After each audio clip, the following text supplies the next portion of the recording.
આપણે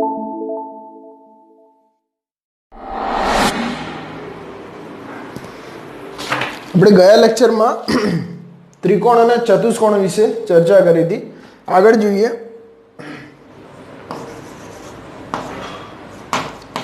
સમરેખ બિંદુઓ.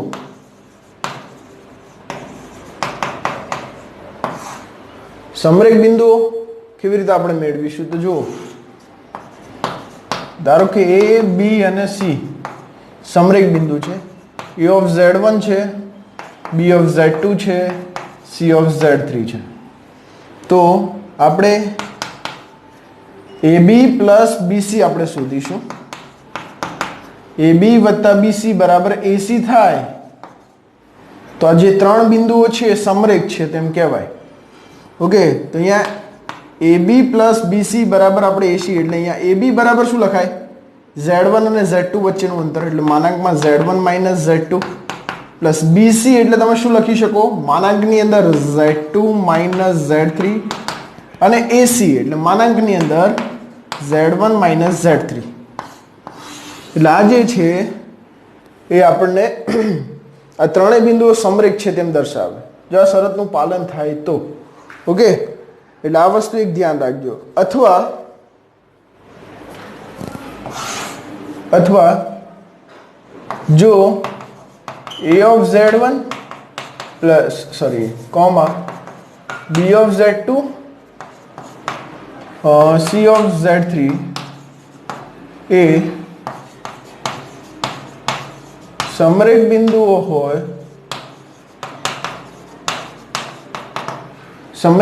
હોય, તો AZ1 plus BZ2 plus CZ3 is equals to 0, જ્યાં A plus B plus C બરાબર પણ 0 લખી શકો. એક આ રીતે પણ તમે દર્શાવી શકો. તમારે A B C અહીંયા જે અચળ આવે છે એની કિંમત 0 થવી જોઈએ, અને આપણે Z1 Z2 Z3 આ જે ત્રણ બિંદુ આપ્યા છે એ આપણે બિંદુનો ઉપયોગ કરીશું અને એના ઉપરથી આપણે સાબિત કરીશું. તે જ રીતે આગળ જોઈએ. રેખા જે છે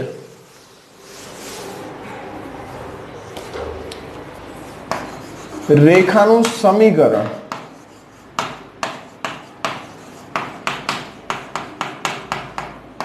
જો રેખાનું સમીકરણ આપણે કેવી રીતે શોધીશું? તો આપણે જાણીએ છીએ, જો A x1, y1 અને B x2, y2 ને જોડતી રેખા AB હોય તો AB નું સમીકરણ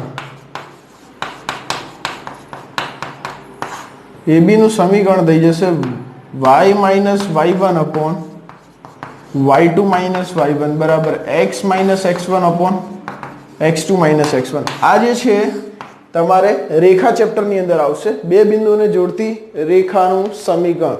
એટલે આપણે આ રીતે મેળવી શકીશું. એટલે અહીંયા પણ એ જ રીતે આપણે શોધવાનું છે, પણ આમાં સંકર સંખ્યાનો ઉપયોગ કરીશું આપણે.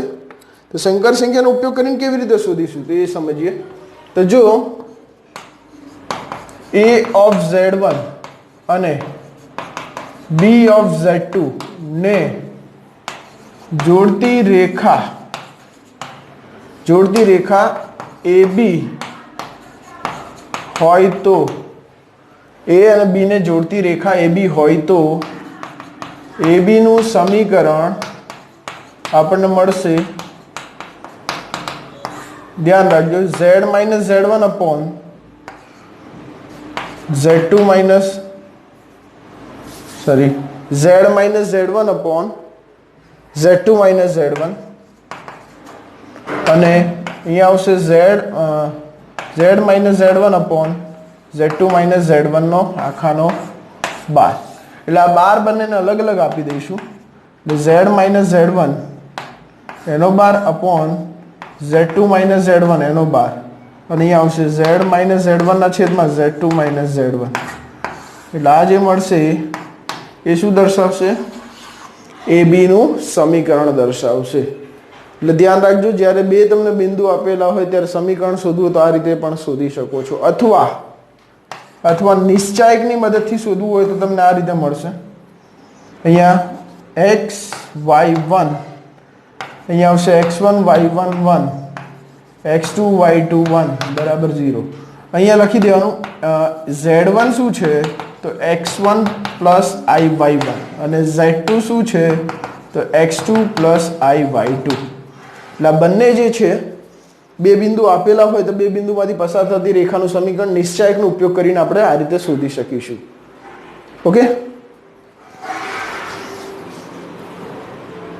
જોઈએ આગળ. ત્યારબાદ છે જો બે બિંદુઓ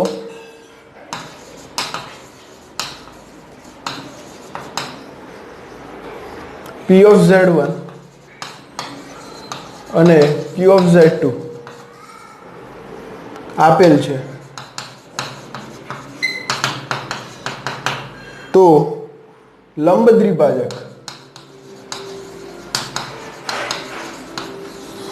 દ્વિભાજક PQ નું સમીકરણ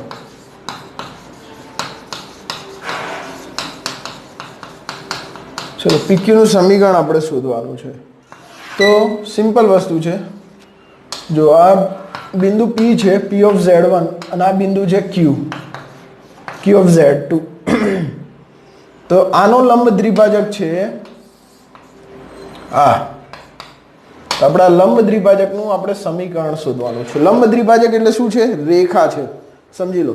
તો લંબ દ્વિભાજકનું સમીકરણ આપણને મળશે z બ્રેકેટમાં z1 માઇનસ z2 એનો આખાનો બાર પ્લસ અહીંયા આવશે z બાર ઇન્ટુ z1 માઇનસ z2 બરાબર માનાંકમાં z1 નો સ્ક્વેર પ્લસ માનાંકમાં z2 નો સ્ક્વેર, સોરી વચ્ચે માઇનસ આવશે. આ એનું સમીકરણ છે. ઓકે, બે બિંદુ છે એનો લંબ દ્વિભાજક તમારે શોધવો હોય એટલે P of Z1 ને Q of Z2 તમને આપી દીધો હોય તો આપણને લંબ દ્વિભાજક જે છે આ રીતે આપણે મેળવી શકીએ. ત્યારબાદ છે વર્તુળ. તો જોઈએ અહીંયા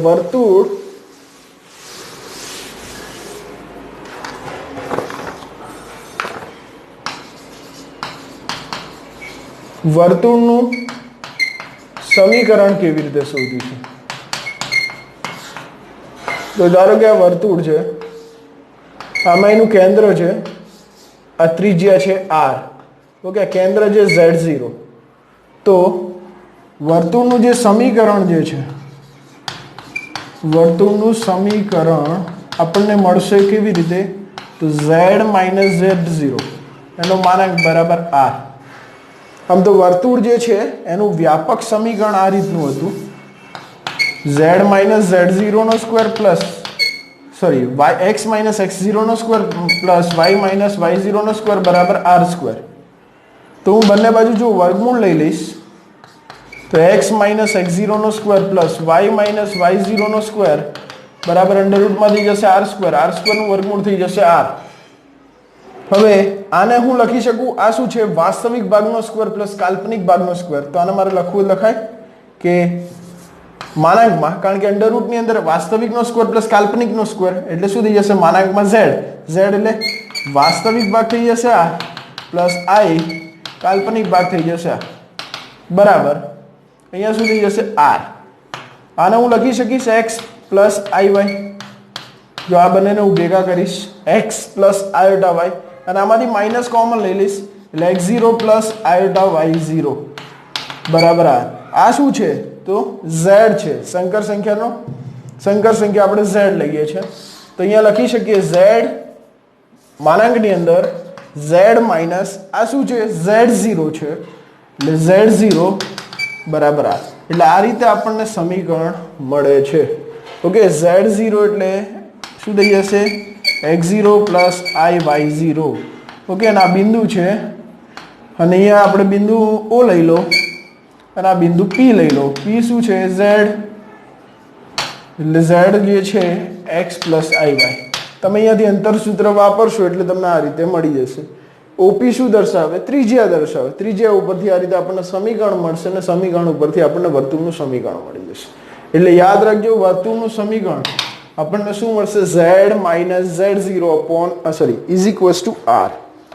ત્યારબાદ આપણે જે વર્તુળ છે એનું વ્યાપક સમીકરણ જોઈએ, સમજીએ. વર્તુળ જે છે એનું વ્યાપક સમીકરણ હતું x² + y² + 2gx + 2fy + c = 0. આ વર્તુળનું વ્યાપક સમીકરણ હતું. આ તમે સાંકળો ચેપ્ટર છે એમાં તમે ભણશો તો આમાંથી કેન્દ્રના યામ આપણને મળતું હતું -g, -f અને ત્રિજ્યા જે છે √g² + f² - c.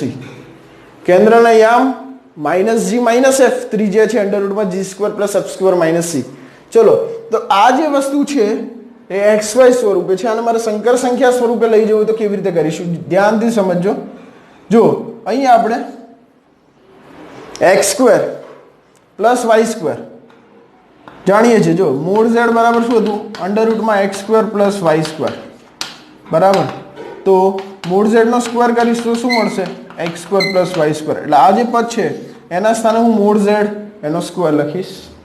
ત્યારબાદ આ 2x. હવે યાદ કરો કે x બરાબર શું હતું? z + z + z/2 z + z/2 અને આની સાથે ગુણી દો એટલે 2x = z - z/.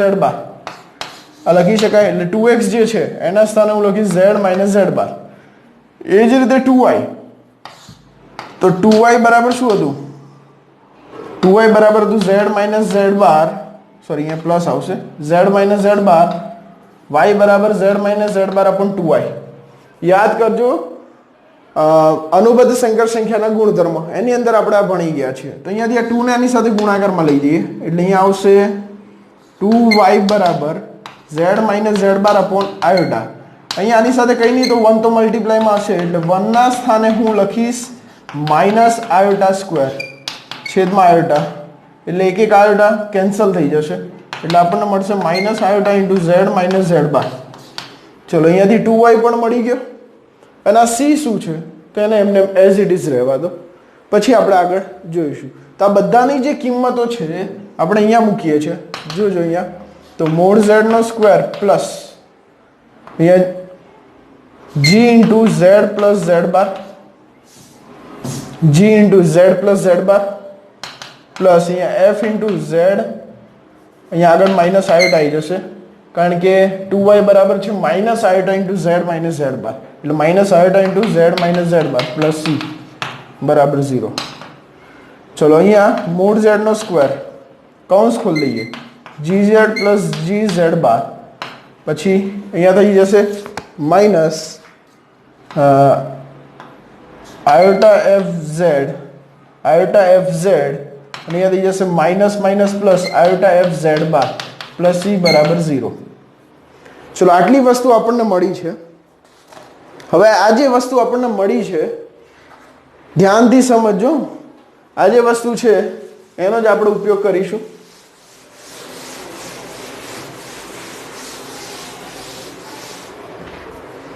તો આ જે સમીકરણ છે હું અહીંયા લખું છું.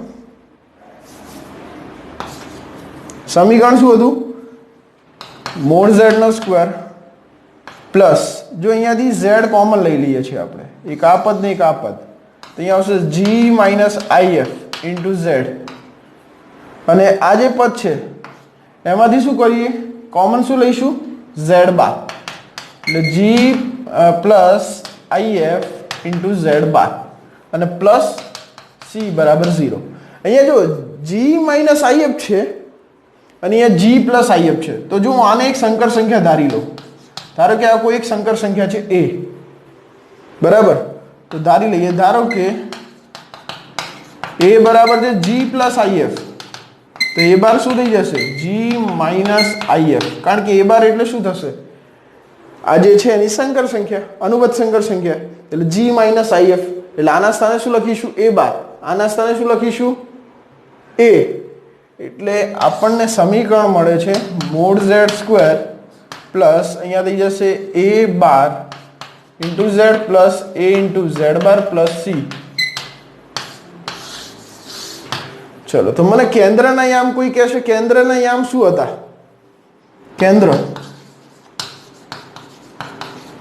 કેન્દ્રના યામ હતા માઇનસ જી માઇનસ એફ. ચલો તો માઇનસ જી મારે શોધવો છે.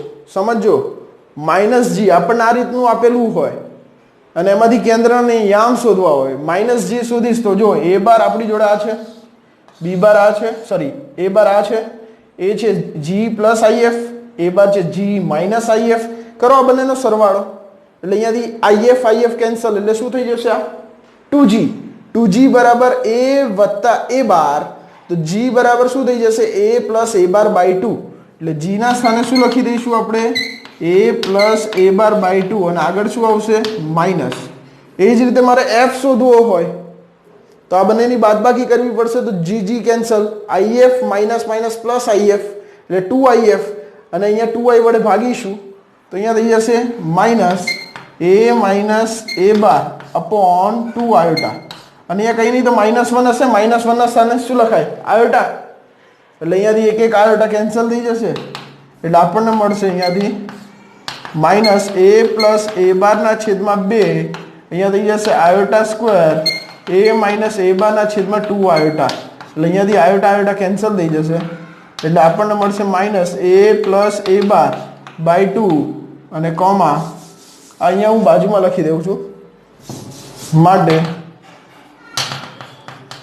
કેન્દ્રના યામ minus a plus a bar by 2 અને plus iota a minus a bar by 2. આપણને કેન્દ્રના યામ મળી જશે. ઓકે, કેન્દ્રના યામ મળી જાય ત્યારબાદ ત્રિજ્યા શોધવાની કે તો કેવી રીતે આપણે શોધીશું? તો ત્રિજ્યાનું સૂત્ર મેં હમણાં જ લખ્યું હતું. આગળ ત્રિજ્યાનું મેં સૂત્ર લખ્યું હતું.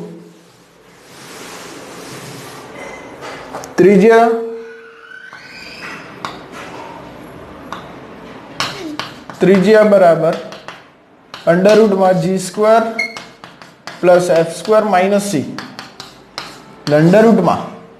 g² એટલે આનો સ્ક્વેર કરીશું એટલે a plus a bar by 2 એનો સ્ક્વેર પ્લસ f². f એટલે શું થઈ જશે? આયોટાનો સ્ક્વેર એટલે -1 થઈ જશે એટલે માઇનસ અને a માઇનસ એ બારનો સ્ક્વેર બાય 2 એટલે એનો 4 અને માઇનસ c. અહીંયા આપણે કિંમતો મૂકી દઈશું એટલે આપણને આન્સર મળી જશે. આ ત્રિજ્યા દર્શાવશે. પરંતુ જો આપણે આગળ ભણી ગયા છીએ કે x² plus y² plus 2gx plus 2fy plus c બરાબર 0. જો અહીંયાથી હું x² પ્લસ y² આ પદ નીકાળી દઉં છું અને આને જો હું લઈ લઈશ a, આને લઈ લઈશ b અને આ પ્લસ c, આ શું દર્શાવે? રેખાનું સમીકરણ. એટલે જ્યારે પણ સમીકરણની અંદર આ માનાંક દૂર થઈ જાય તો બાકી જે પદ રહેશે ઓકે એ તમારું શું થશે? સમીકરણ થશે. તો ધ્યાન રાખજો. સમીકરણ મેળવવું હોય તો હવે આપણે રેખા વિશે એમાં ચર્ચા કરી લઈએ. તમારે ખાસ કરીને સમીકરણ યાદ રાખવાનું છે, બહુ ઇમ્પોર્ટન્ટ છે. તો રેખાનું સમીકરણ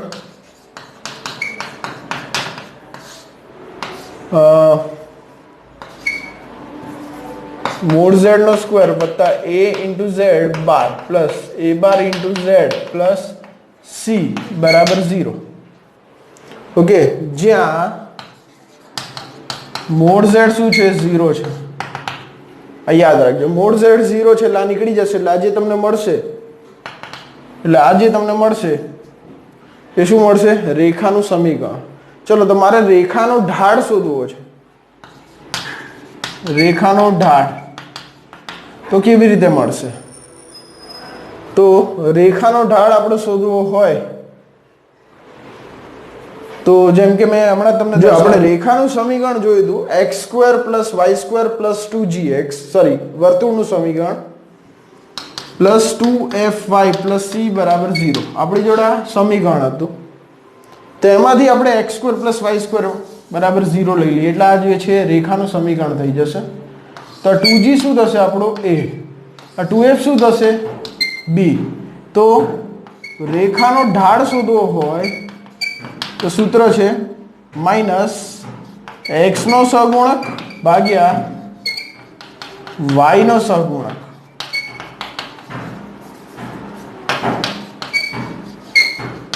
જો x નો સહગુણક શું છે તો x નો સહગુણક છે 2g એના છેદમાં 2f એટલે 2g upon 2f એની કિંમત આપણે શોધવાની છે.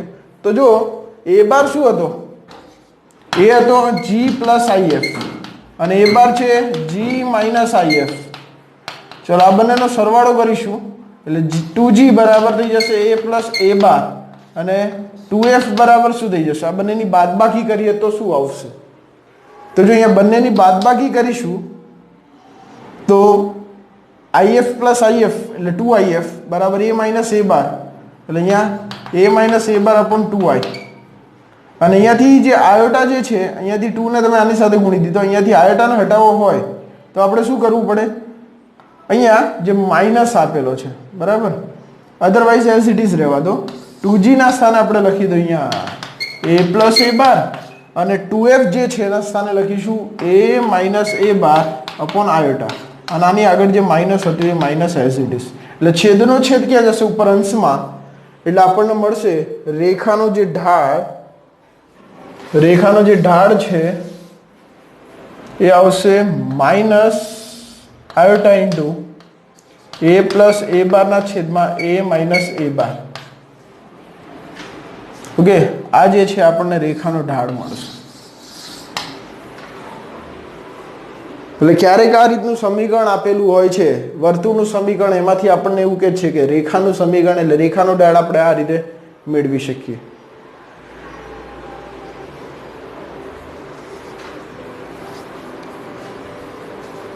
ત્યારબાદ આગળ જઈએ રોટેશન થિયરમ છે. રોટેશન થિયરમ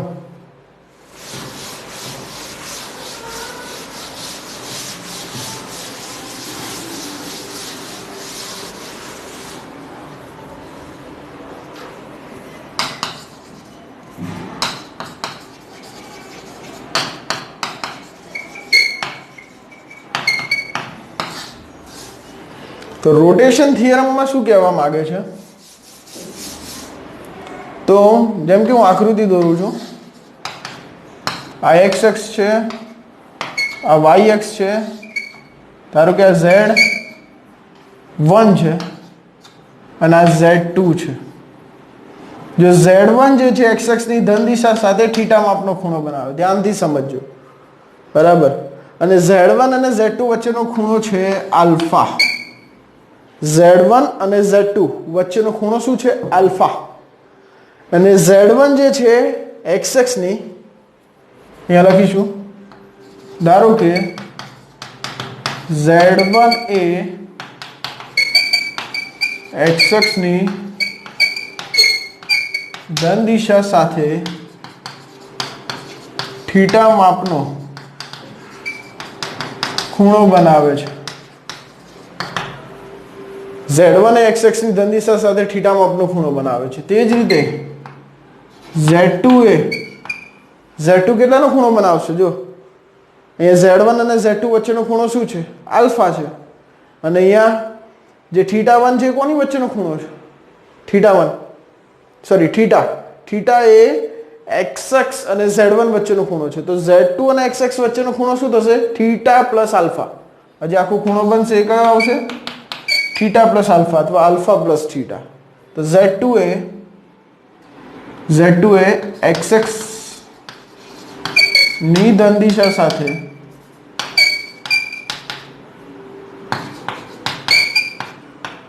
આલ્ફા પ્લસ θ માપનો ખૂણો બનાવે છે. જો આલ્ફા પ્લસ θ માપનો ખૂણો દર્શાવે છે ધ્યાનથી સમજો. z1 બરાબર મારે એને લખવું હોય ધ્રુવીય સ્વરૂપમાં તો શું લખાય r1 into cos θ plus I sin θ. r1 આને લખાય e raised to I θ. r1 એટલે શું છે r1 એટલે જ્યાં R1 એટલે માનાંકમાં Z1 એટલે અહીંયાથી આપણને Z1 મળી જશે. તે જ રીતે આપણે Z2 શોધવો હોય તો Z2 શું મળશે? Z2 એટલે R2 cos alpha plus theta plus I sin alpha plus theta. એટલે અહીંયાથી આપણે આને લખી શકીએ R2 e raised to I alpha plus theta. Okay, આને હું લખી શકું આ રીતે, ધ્યાનથી સમજો.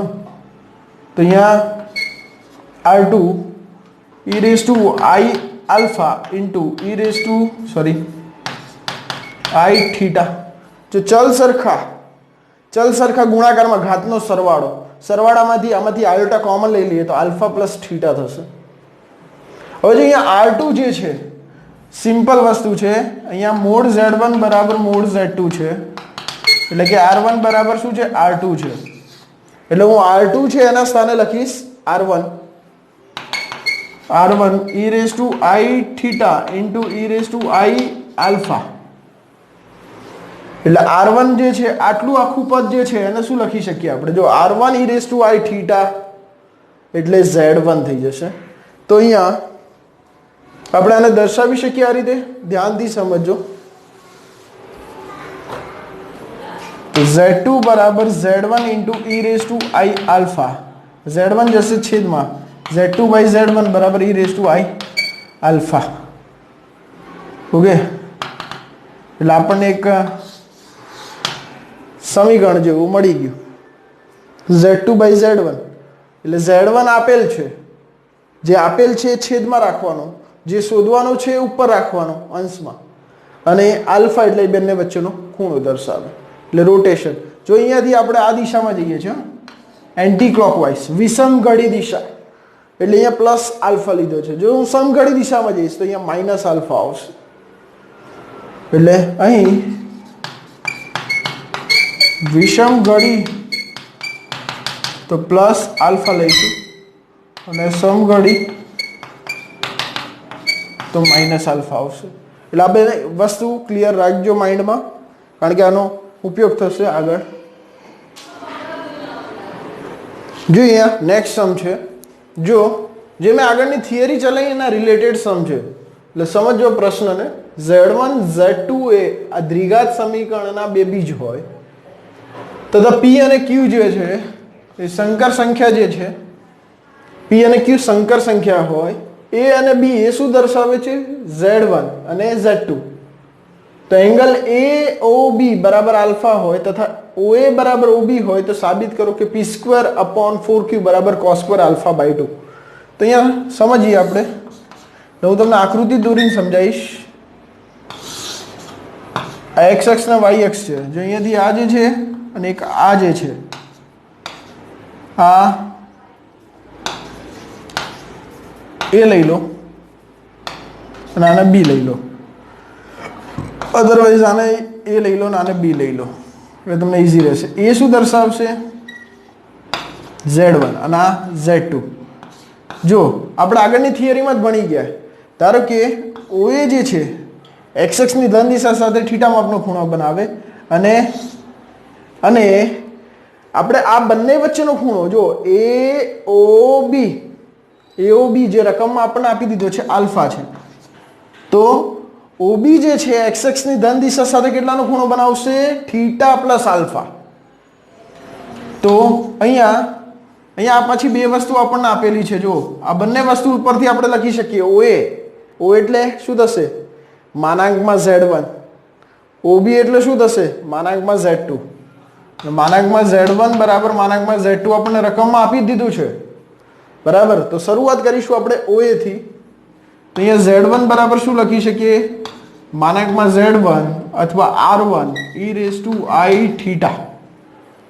માનાંકમાં R1 e raised to I theta. ચલો Z2 બરાબર શું લખીશું? અહીંયા Z2 બરાબર થઈ જશે માનાંકમાં Z2 e raised to I alpha plus theta. એટલે માનાંકમાં Z2 into e raised to I alpha into e raised to I theta. જે મેં તમને સમજાવી દઉં, માનાંકમાં Z2 એટલે શું થઈ જશે? Z1. એટલે આને તમે Z1 લખો એટલે આ બંનેનો તમે ગુણાકાર કરશો એટલે શું મળશે આપણને z1 e raised to I alpha એટલે z2 બરાબર થઈ જશે શું થશે z1 e raised to I alpha. ચલો તો અહીંયાથી આપણે લખી શકીએ z2 by z1 બરાબર અધરવાઇઝ એમને એમ રહેવા દો આને આનો આપણે આગળ ઉપયોગ કરીશું પછી. ચલો આપણે શોધવાનું શું છે સાબિત કરવાનું છે p² બરાબર 4q cos² alpha by 2. તો અહીંયા લઈશું p² upon 4q. ચલો p નું મૂલ્ય શું છે ચલો અહીંયાથી મારે p શોધવું હોય તો કેવી રીતે શોધીશ ચલો પહેલા એના વિશે સમજી લઈએ z² વત્તા pz વત્તા q બરાબર 0. ચલો તો અહીંયા z1 અને z2 એ આના બીજ છે તો બે બીજોનો સરવાળો એટલે સૂત્ર હતું -b by a એટલે માઇનસ b એટલે x નો સહગુણક અહીંયા z નો સહગુણક લેવાનો p upon a એટલે x² નો સહગુણક એટલે અહીંયા z² નો સહગુણક એટલે આપણને શું મળશે -p z1 + z2 આપણને મળી જશે -p. એ જ રીતે આપણે z1 * z2 લઈએ બે બીજો છે એનો ગુણાકાર બે શૂન્યનો ગુણાકાર બે બીજોનો ગુણાકાર એટલે c by a એટલે q upon 1 એટલે q થઈ જશે. આ બે વસ્તુ ખાસ કરીને ધ્યાન રાખવાની છે. એટલે હવે હું અહીંયાથી શરૂઆત કરીશ જે વસ્તુ આપણને આપેલી છે p² આપણે એના બરાબર સાબિત કરવાનું છે. તો સૌપ્રથમ હું શરૂઆત કરીશ p² by 4q થી. તો જો અહીંયા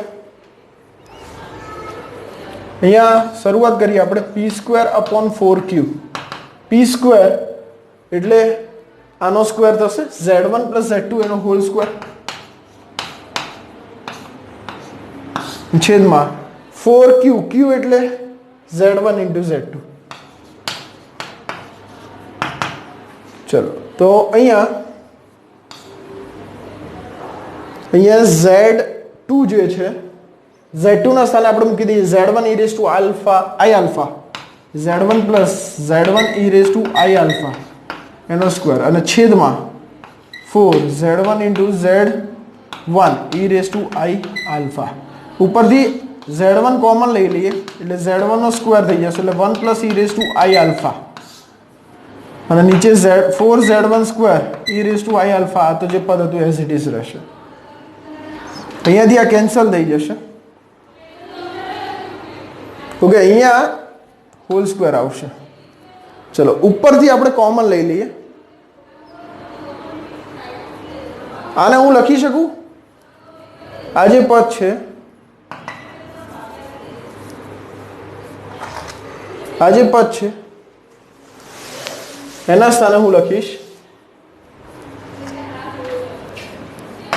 અહીંયા 1 + e raised to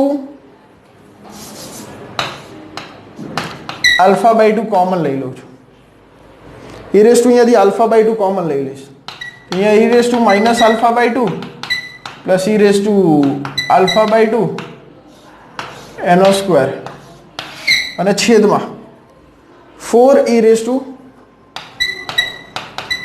I alpha 4 * e raised to I alpha આપણને મળશે. ચલો ત્યારબાદ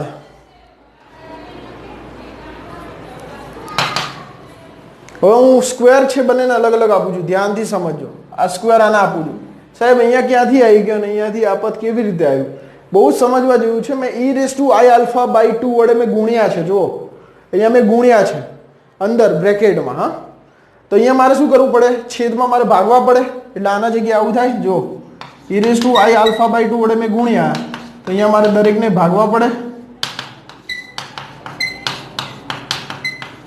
તો અહીંયા જો 1 ના છેદમાં e raised to I alpha by 2 અને અંશમાં લઈ જઈશ તો e raised to -alpha by 2 I into alpha by 2. અહીંયા જો ચલ સરખા ભાગાકારમાં ઘાતની બાદબાકી થઈ જશે એટલે e raised to alpha minus e raised to I alpha minus I alpha by 2. I alpha common લઈ લો આલ્ફામાંથી અડધો આલ્ફા જશે એટલે અડધો આલ્ફા રહેશે અને છેદમાં જે પદ હતું એ તો એમને જ છે 4 into e raised to I alpha. હવે સમજો હવે હું અહીંયા આ જે ઘાત છે એ બંનેને અલગ અલગ આપી દઈશ. તો અહીંયા e raise to i alpha થઈ જશે. e રેઝ ટુ અહીંયા i alpha by 2 plus e raise to minus i alpha by 2 અને અહીંયા થઈ જશે 4 e raise to i alpha. એટલે અહીંયાથી આ કેન્સલ થશે અને અહીંયા એનો સ્ક્વેર. ચલો આને હું લખી શકું e raise to i alpha by 2 plus e raise to minus i alpha by 2 એનો બાય 2 આનો આખાનો સ્ક્વેર. યાદ કરો આ તમે ભણી ગયા છો. મેં સર્ક્યુલર ફંક્શન ચલાવ્યું હતું cos આલ્ફા બરાબર e raise to cos x બરાબર sorry e raise to ix plus e raise to minus ix by 2. તો હું x ના સ્થાને આલ્ફા બાય 2 લખીશ તો e raise to iota alpha by 2 plus e raise to minus iota alpha by 2 upon 2. તો અહીંયા એ જ પદ બને છે. તો આના સ્થાને હું લખીશ cos આલ્ફા બાય 2 અને એનો સ્ક્વેર. એટલે આપણને મળી ગયું p સ્ક્વેર અપોન 4q બરાબર cos સ્ક્વેર આલ્ફા બાય 2. તો p સ્ક્વેર બરાબર આપણે લખી શકીએ 4q cos square alpha by 2. એટલે આપણને આન્સર મળી જશે. ઓકે, ખબર પડી આમાં? ત્યારબાદ આપણે રોટેશન થિયરમમાં જતા રહીએ પાછા. રોટેશન થિયરમમાં આપણે પહેલો ટોપિક કરાયો એના રિલેટેડ મેં એક સમ કરાવી દીધો તમને. હવે આગળ જઈએ. બીજો પોઈન્ટ હતો કોનો? Rotation theorem. બરાબર, રોટેશન થિયરમ જે છે આપણે રોટેટ કરીએ એનો બીજો પોઈન્ટ છે. જો ઓલામાં આપણે Z1 Z2 સરખા લીધા હતા. ધારો કે આમાં સરખા નથી. આ Z1 છે અહીંયાથી અહીંયા સુધી અને આ Z2 છે. બંને વચ્ચેનો ખૂણો આલ્ફા છે અને આ થીટા છે. તો આપણે Z1 બરાબર શું લખી શકીશું? માનાંકમાં Z1 માનાંકમાં Z1 e raise to i theta 1 i theta sorry અને Z2 બરાબર માનાંકમાં Z2 e raise to i alpha plus theta. કારણ કે Z2 કેટલાનો ખૂણો બનાવશે? આલ્ફા પ્લસ થીટાનો ખૂણો બનાવશે. તો અહીંયા આપણે Z2 બાય Z1 લઈએ તો mod Z2 e raise to i alpha into આને લખાય e raise to i theta એના છેદમાં mod Z1 e raise to i theta. અહીંયાથી આ કેન્સલ થઈ જશે એટલે Z2 અપોન Z1 બરાબર માનાંકમાં Z2 e raise to i alpha upon mod Z1. Okay, એટલે આપણને એક સ્વરૂપ મળ્યું. એટલે આ વસ્તુ યાદ રાખજો. અને આ રીતે પણ આપણે દર્શાવીશું Z2 બાય Z1 બરાબર માનાંકની અંદર Z2 by Z1 e raise to i alpha અને હોલ માનાંકની અંદર આપણે દર્શાવી દઈએ. આ ક્યારે? જ્યારે Z1 mod Z1 is not equals to mod Z2 હોય ત્યારે બીજી શક્યતા તમારે વિચારવાની છે. ત્યારબાદ ત્રીજી શક્યતા કઈ છે જોઈએ. ત્રીજી શક્યતામાં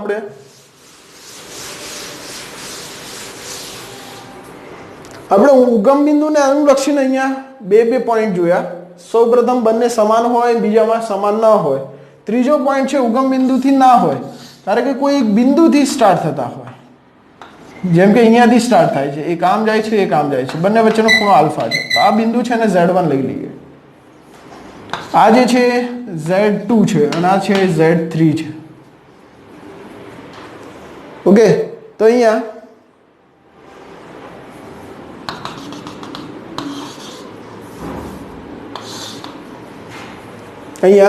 આપણે આ બંને છે જેમ કે અહીંયાથી અહીંયા સુધી છે આ Z2 છે અને આ Z3 છે બરાબર. તો જો આના માટે આપણે શોધીએ તો શું આવશે? તો આ વસ્તુ યાદ રાખજો.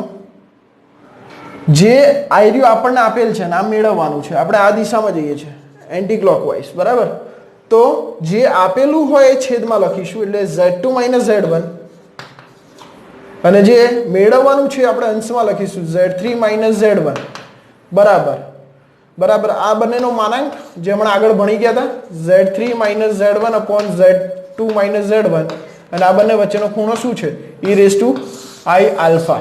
પણ જો આ કઈ છે જો વિષમઘડી, પણ જો આ સમઘડી હોય તો અહીંયા શું આવશે? આ કોના માટે છે? વિષમઘડી માટે.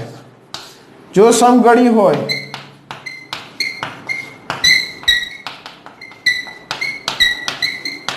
આલ્ફા હોય તો અહીંયા થઈ જશે Z3 - Z1 upon Z2 - Z1 બરાબર માનાંકની અંદર Z3 - Z1 upon Z2 - Z1 into e⁻i alpha. આ આપણને મળશે. એટલે ખૂબ જ અગત્યનું છે રોટેશન થિયરમ. ઓકે.